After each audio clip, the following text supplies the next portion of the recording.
Halo, perkenalkan nama lengkap saya Wenceslaus Mardi. Saya mahasiswa program studi Pendidikan Guru Sekolah Dasar Universitas Katolik Indonesia Santo Paulus Ruteng, kelas 2021F. Di video kali ini saya akan menjelaskan terkait dengan pandangan saya mengenai aborsi, hukuman mati, dan eutanasia. Yang pertama itu terkait dengan pandangan saya mengenai hukuman mati.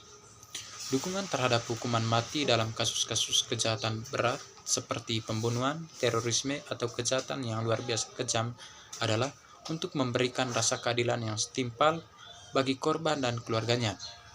Hukuman mati juga dilihat sebagai cara untuk melindungi masyarakat dari ancaman yang tidak dapat diperbaiki melalui rehabilitasi.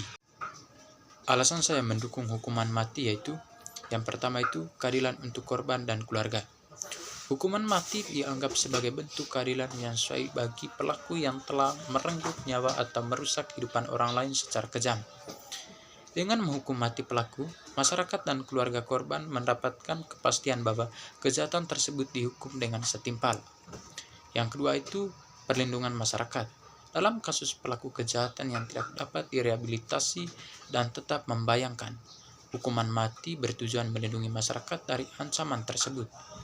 Ini memberikan keamanan dan jaminan bahwa pelaku tidak akan mengulangi kejahatannya atau memberikan dampak negatif lebih lanjut bagi orang lain. Yang ketiga itu efek jera yang diharapkan.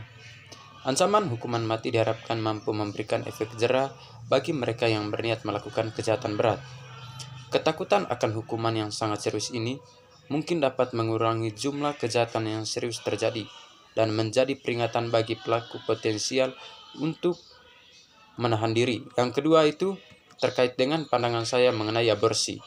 Dalam pandangan ini, aborsi tidak diperbolehkan, kecuali dalam kondisi darurat tertentu yang mengancam nyawa ibu atau janin, serta dalam kasus kehamilan akibat perkosaan. Pendekatan ini mempertimbangkan kondisi-kondisi ekstrim yang mungkin menyebabkan kesulitan yang sangat berat bagi perempuan, baik secara fisik maupun psikologis. Alasan saya mendukung aborsi dengan pengecualian darurat itu, yang pertama, perlindungan kesehatan ibu dalam kondisi darurat. Dalam situasi medis yang mengancam nyawa ibu atau janin, aborsi dapat dipandang sebagai tindakan penyelamatan yang diperlukan. Ketika nyawa ibu atau janin dalam bahaya besar dan tidak ada alternatif lain, aborsi menjadi pilihan yang mengutamakan keselamatan hidup perempuan. Yang kedua itu pengecualian bagi korban perkosaan. Kehamilan akibat perkosaan membawa dampak psikologis yang berat bagi korban. Dalam situasi seperti ini, memberikan pilihan aborsi dianggap sebagai bentuk penghargaan terhadap kesehatan mental dan hak korban untuk pulih dari trauma yang dialaminya. Dengan demikian, aborsi dalam kondisi ini bukan hanya mengenai tubuh, tetapi juga kesehatan mental korban yang sangat penting untuk dipertimbangkan. Yang ketiga itu menghindari aborsi ilegal dan tidak aman. Dengan memberikan pengecualian bagi situasi tertentu, kita juga mengurangi resiko aborsi ilegal yang mungkin dilakukan dalam kondisi berbahaya. Perempuan yang menghadapi kondisi darurat medis atau kehamilan akibat perkosaan mungkin merasa terpaksa mencari cara yang tidak aman jika opsi ini tidak diberikan. Yang berikut itu pandangan saya mengenai eutanasia.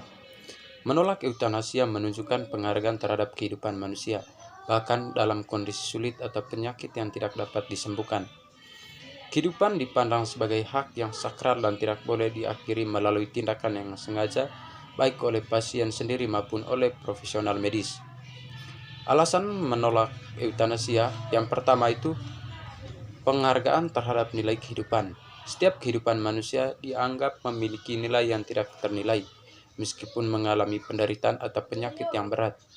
Menolak eutanasia berarti menunjukkan penghargaan terhadap nilai kehidupan itu sendiri yang sepatutnya tidak diakhiri dengan sengaja. Yang kedua itu alternatif dalam perawatan paliatif. Dalam perawatan paliatif, pasien dengan penyakit terminal dapat menerima perawatan untuk meredakan rasa sakit dan mempertahankan kualitas hidup tanpa harus mengakhiri hidup mereka. Pendekatan ini menghormati kehidupan mereka dan memastikan bahwa mereka bisa meninggal dengan tenang tanpa tindakan eutanasia. Yang ketiga itu risiko penyalahgunaan. Eutanasia bisa membuka peluang penyalahgunaan di mana pasien mungkin merasa terpaksa untuk memilihnya, baik karena tekanan keluarga atau karena perasaan sebagai beban. Dengan menolak eutanasia, kita melindungi pasien dari potensi tekanan ini dan menjaga mereka agar mendapatkan perawatan penuh dengan martabat. Baik, itu saja video dari saya mengenai pandangan aborsi, hukuman mati, dan eutanasia. Sekian dan terima kasih.